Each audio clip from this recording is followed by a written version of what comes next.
इस दुनिया में हर किसी को अकड़ रहती है, एक घमंड रहता है। किसी को पैसों का घमंड, तो किसी को गाड़ी का, तो किसी को लाड़ी का, तो किसी को अपनी जवानी का घमंड तो रहता ही है।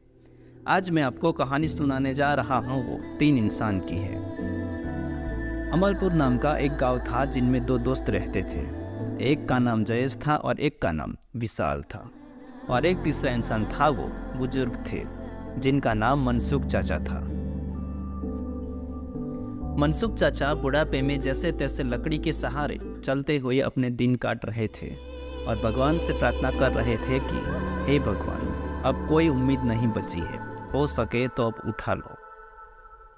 एक दिन जयेश और विशाल शाम को खुली हवा खाने के लिए गांव में टहलने के लिए निकले।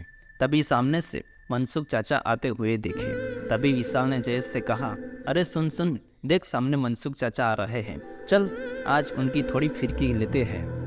कहते हैं कि मनसुख चाचा गुस्से होते हैं तो बहुत मज़ा आता है। जयेश ने कहा, ऐसी बात है तो ठीक है। जैसे मनसुख चाचा नज़दीक आए वैसे ही जयेश ने कहा, अरे ओ चाचा, ये लकड़ी किसने दी तुम्हें जिसके सहारे तुम चल रहे हो? हमको देखो, हम तो अपने 2 पैरों से ही चलते हैं और इसी पैरों से दौड़ते भी हैं। और तुम? जयेश ऐसा बोल के मनसुख चाचा पे जोर जोर से हंसने लगा। और ये सब देख के विशाल भी थोड़ा थोड़ा हंसने लगा। उस वक्त मनसुख चाचा ने मुस्कुराते हुए जयेश और विशाल के सामने धीरे से देखा और जो मनसुख चाचा ने जवाब दिया, वो जवाब सुन के जयेश और विशाल दंग रह गए।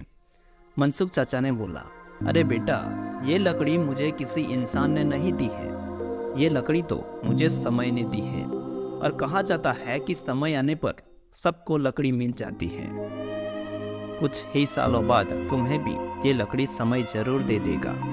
ये सब बात सुन के जयेश और विशाल चुप हो गए। विशाल ने कहा, चाचा बात तो सही है आपकी, कुछ सालों बाद तो लकड़ी तो हमें मिलनी ही मिलनी है।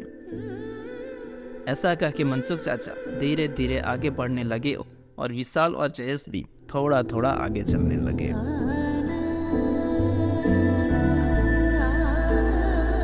दोस्तों, किसी ने क्या खूब कहा है, पहले जिंदगी की दुआएं, फिर मौत का इंतजार, जाने क्या हो जाता है एक उम्र के बाद। वीडियो अच्छा लगे तो please like, share and subscribe जरूर कीजिएगा।